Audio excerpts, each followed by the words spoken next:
අපි මේ යන්නේ නුවරඑළියේ ගැල්වෙස්ලෑන්ඩ් ජාතික වනෝද්‍යානය බලන්න.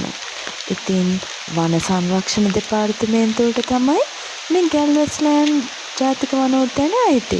නුවරඑළියේ ඉඳලා තමයි අපිට යන්න තියෙන්නේ. ඉතින් හරි ලස්සනයි මේ දෙපැත්ත ඇවිදගෙන යද්දි ශ්‍රී ලංකාවේ ජාතික පක්ෂි ඇතුළු විවිධ කුරුල්ල ගණනාවක් මේ ගැල්වෙස්ලෑන්ඩ්